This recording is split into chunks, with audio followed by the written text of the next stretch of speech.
Hello friends, आप सभी का बीएमएस फर्स्ट ईयर चैनल में स्वागत है। तो आज के वीडियो लेक्चर में हम देखेंगे शब्द वृत्ति और उसको ही क्या बोलते हैं, शब्दार्थ बोधक वृत्ति। तो इसके प्रीवियस लेक्चर में हमने देखा था कि शब्द किसको बोलते हैं, आप्तवचनम शब्द, मतलब आप्त के द्वारा जो बोला गया है वो शब्द है। तो अब उसकी वृत्ति क्या होनी चाहिए वो हम देखेंगे। Through which we get the meaning of such word is शब्दार्थ बोधक वृत्ति, मतलब जिसके द्वारा हमें जो शब्द कहा गया है उसका मतलब समझ में आए तो उसको क्या हम बोलेंगे, शब्दार्थ बोधक वृत्ति। शब्दार्थ बोधक वृत्ति चार तरह की होती है। अभिधा, लक्षणा, व्यंजना एंड तात्पर्याख्या वृत्ति। तो इसमें पहले हम देखेंगे अभिधा। तो अभिधा है वो अभि उपसर्ग पूर्वक धा धातु से बना हुआ वर्ड है, जिसकी कोटेशन साहित्य दर्पण में क्या है, वाच्यार्थो अभिधया बोध्य, यानी कि अभिधा क्या है कि जो कोई भी वाक्य है उसका अर्थ बोध कराता है, तो उसको हम क्या बोलेंगे, अभिधा। अभिधा गिव्स डायरेक्ट मीनिंग ऑफ शब्द, there is no confusion in understanding the meaning.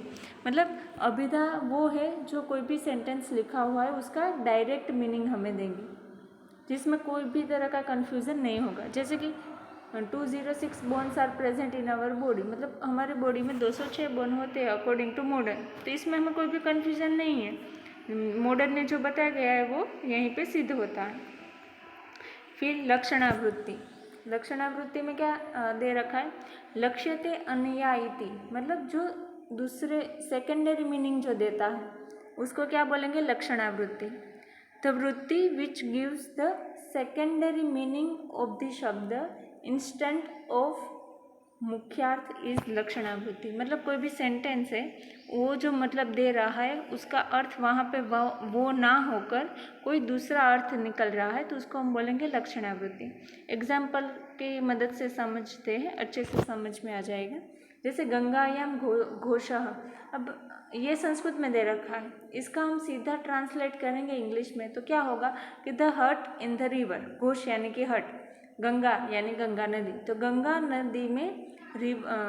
नदी में हट यानी कि झोपड़ी है, तो इसका मुख्य अर्थ तो यही होगा। इसका ट्रांसलेशन हम सीधा करेंगे, पर नदी के अंदर तो झोपड़ी नहीं हो सकती, तो हमें इसका मतलब यहाँ पे क्या लेना है कि द हट on the bank of the river. हमें अपने थोड़ी सी बुद्धि लगा के हमें देखना है कि नदी के अंदर तो कोई झोपड़ी नहीं होगी, तो यहाँ पे क्या होगा कि नदी रिवर बैंक पर कोई हट है, तो इसका अन्य अर्थ है। तो अभिधा में क्या था कि जो सेंटेंस मीनिंग दे रहा है वही है, कोई भी कन्फ्यूज़न नहीं है। यहाँ पे जो सेकेंडरी मीनिंग है वो हमें लेना है, तो वो हो गई लक्षणावृत्ति। अब देखते हैं व्यंजनावृत्ति। व्यंजनावृत्ति यानी कि इनसाइनुएटिंग मीनिंग। द वृत्ति बाय विच द व्यंग्यार्थ ऑफ द शब्द इज अंडरस्टूड इज व्यंजनावृत्ति। मतलब व्यंग्यार्थ यानी कि हम जो कटाक्ष बोलते हैं वो यहाँ पे समझ में आएगा। वो कैसे, जैसे कोई फुलिश मैन है, कोई फुलिश पर्सन है, उसको हम बोलेंगे कि भाई तुम तो बहुत इंटेलिजेंट हो, तो वहाँ पे हमें समझ में आ जाएगा कि ये तो मूर्ख इंसान है, तो उसको हमने इंटेलिजेंट बोला, तो इसका मतलब यहाँ पे समझदार नहीं लेना है, वो हमने व्यंग्यार्थ यानी कि कटाक्ष किया, तो वो किस में आएगा, व्यंजनावृत्ति। If we tell foolish person that he is very intelligent, तो हर कोई समझ में जाएगा कि ये तो मूर्ख है, इसको हमने इंटेलिजेंट बोला, यानी कि ये व्यंग था।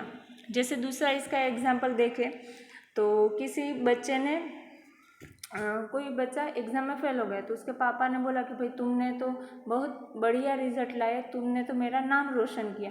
तो यहाँ पे हमें क्या समझना है कि रिजल्ट खराब आया है तो नाम रोशन नहीं, नाक कटवाई है, तो व्यंग किया है वहाँ पे, तो व्यंजनावृत्ति यानी कि व्यंग्यार्थ अर्थ। फिर है तात्पर्याख्या वृत्ति। मतलब there are some words whose meaning can not be understood by either अभिधा, लक्षण और व्यंजनावृत्ति। Such meaning is obtain according to context by तात्पर्यावृत्ति। मतलब क्या संदर्भ क्या ले रहे हैं उसके अकॉर्डिंग हमें शब्द का मतलब समझना है। वो कैसे, जैसे किसी ने बोला कि सेंधवम आनया, सेंधव आनया मतलब सेंधव लाओ, तो अगर रणभूमि में किसी ने ये बोला है, युद्ध भूमि में किसी ने बोला ये वर्ड कि सेंधव को लाओ, तो यहाँ सेंधव के दो मतलब होते हैं, हॉर्स भी होता है यानी कि घोड़ा, और सेंधव यानी कि लवण भी होता है। तो अगर किसी ने युद्ध भूमि में बोला कि सेंधवम आनया, तो हमें घोड़ा लेके जाना है, नहीं कि सोल्ट लेके जाना है। और अगर किसी ने किचन में बोला कि सेंधवम आनया, तो वहाँ पे घोड़ा लेके नहीं जाना, वहाँ पे क्या लेके जाना है, लवण। तो इसलिए तात्पर्य क्या, यानी कि कंटेक्स्ट के मतलब क्या संदर्भ में बात हो रही है उस हिसाब से शब्द का अर्थ लेना है। तो पहले हमने शब्दार्थ बोधक वृत्ति किसको बोलेंगे, मतलब कि जो भी शब्द दे रखा है उसका जो मीनिंग हमें परसीव हो रहा है, जो भी मीनिंग है उसको बोलेंगे शब्दार्थ बोधक वृत्ति, जिसकी मदद से हमें शब्द का अर्थ पता चलेगा। वो चार तरह से, अभिधा, लक्षणा, व्यंजना और तात्पर्याख्या। अभिधा यानी कि जो भी सेंटेंस दे रखा है उसका डायरेक्ट मीनिंग जो निकल रहा है वही समझना है। लक्षणा यानी कि सेकेंडरी मीनिंग लेना है। व्यंजनावृत्ति यानी कि व्यंग्यार्थ कटाक्ष किया गया, और तात्पर्याख्या यानी कि संदर्भ के अकॉर्डिंग उसका मतलब लेना है। तो आई होप कि ये वीडियो समझ में आ गई होगी। तो मिलते हैं नेक्स्ट वीडियो में, और अगर आपको हमारी वीडियो अच्छी लगे तो चैनल को सब्सक्राइब करें, वीडियो को लाइक करें और शेयर करें। Thank you.